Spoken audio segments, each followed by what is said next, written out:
tech talent.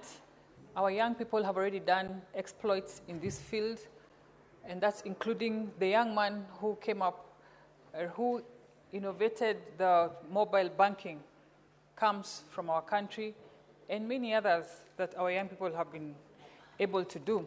We only lacked an ecosystem to enhance it and to have our young people do their talent in an organized and in a profitable manner.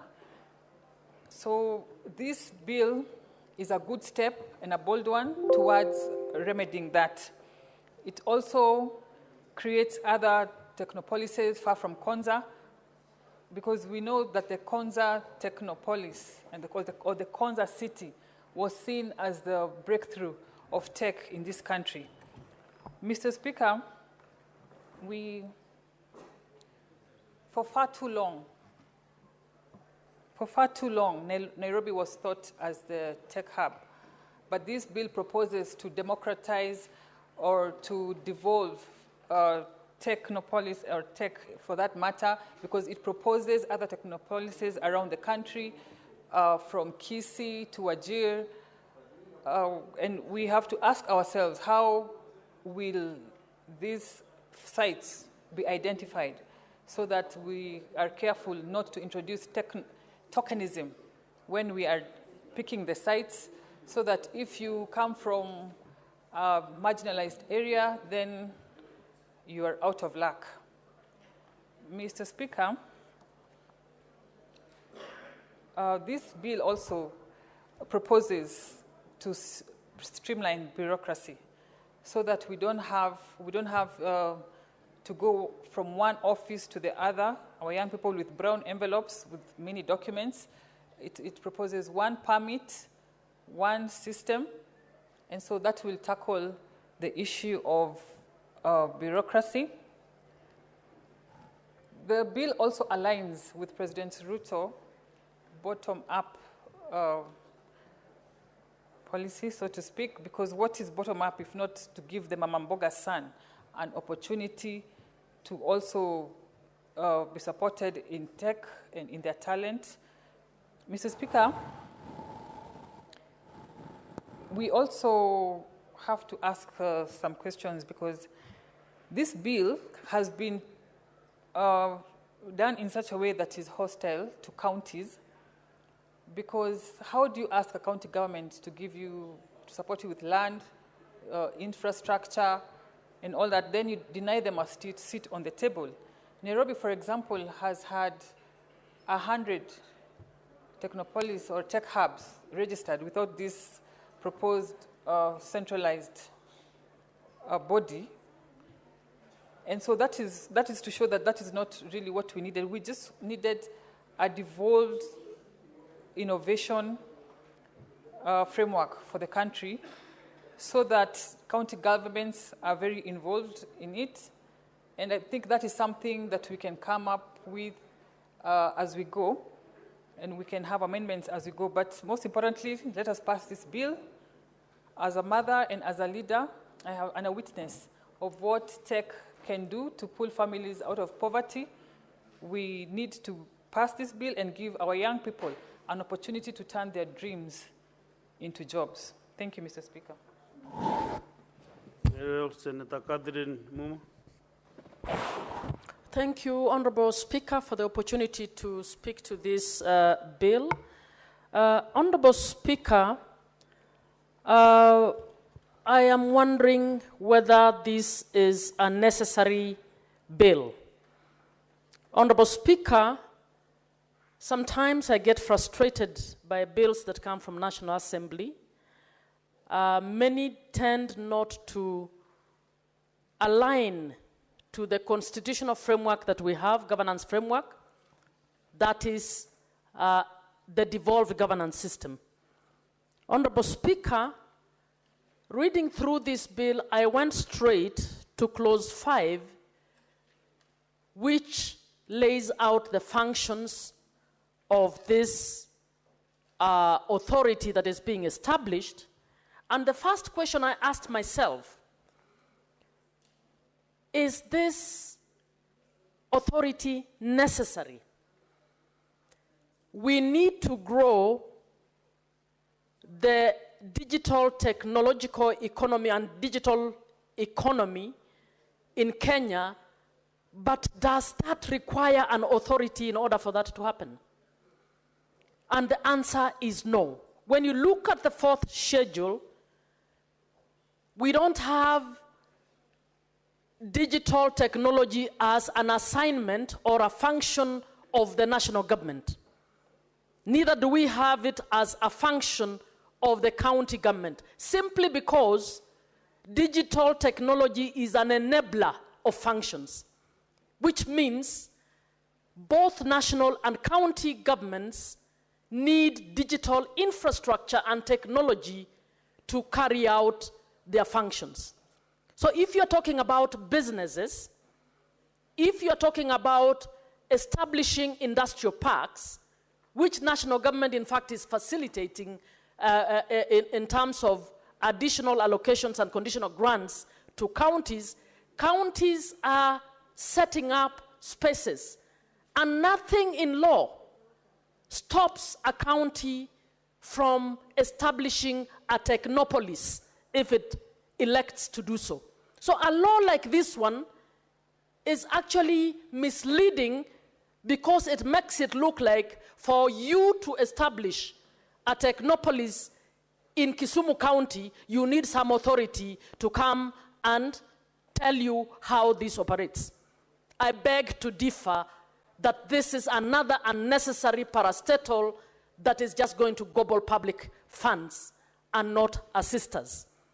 I am of the opinion that the Senate should be bold enough to actually say we need the Ministry of ICT to actually put in place the digital public infrastructure, lay the fiber cables throughout the country to enable every county, every space to actually develop the necessary digital technological capacities.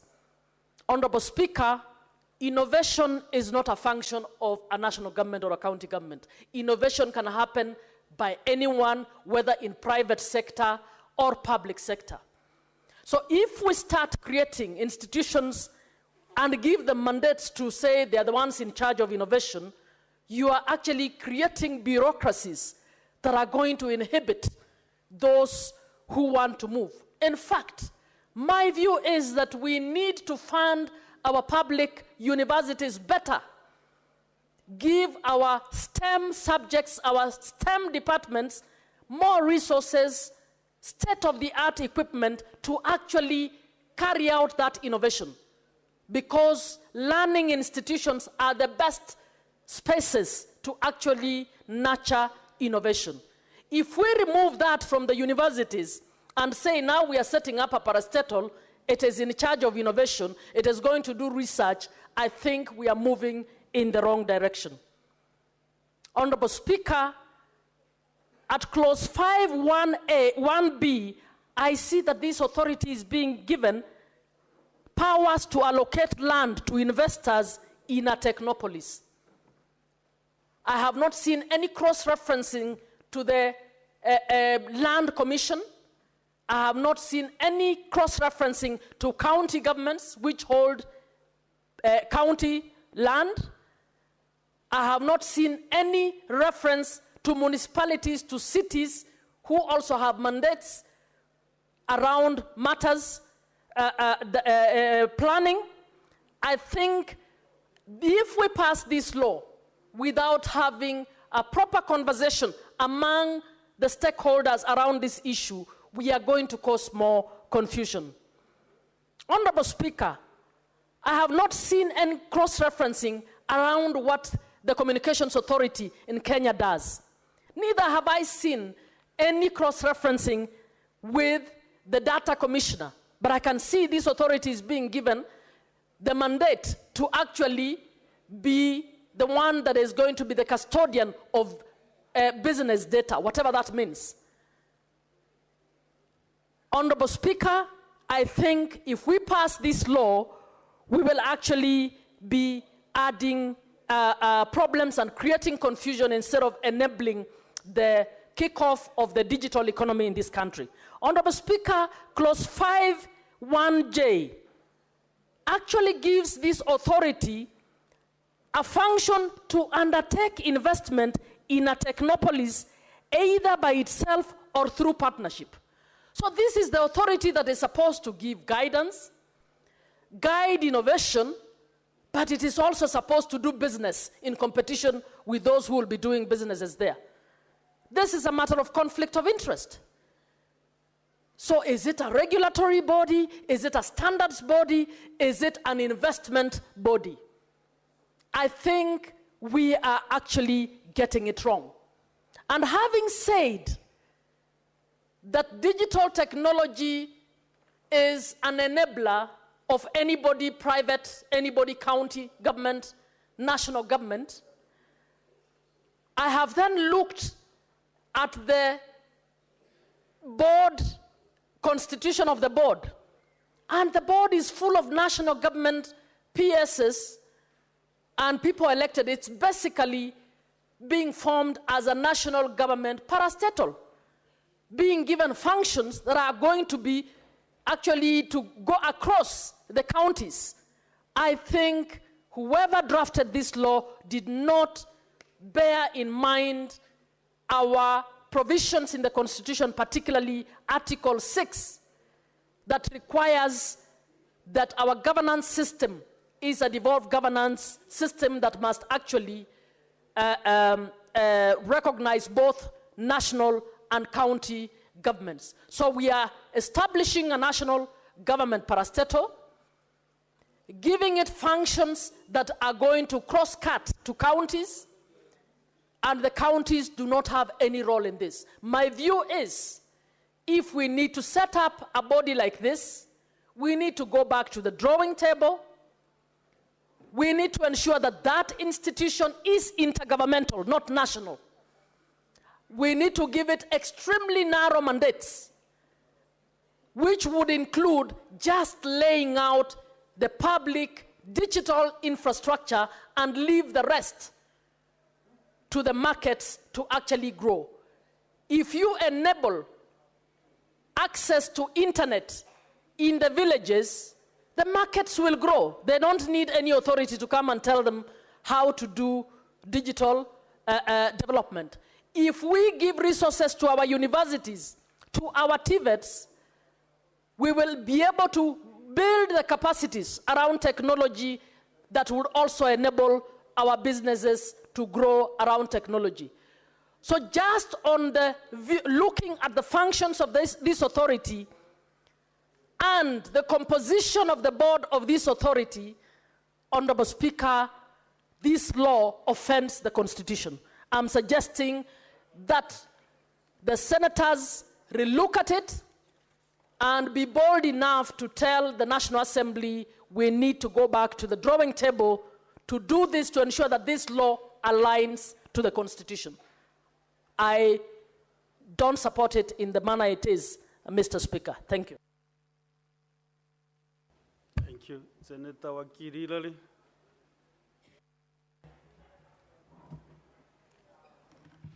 Thank you, Honorable Speaker, for giving me the opportunity to comment on this bill.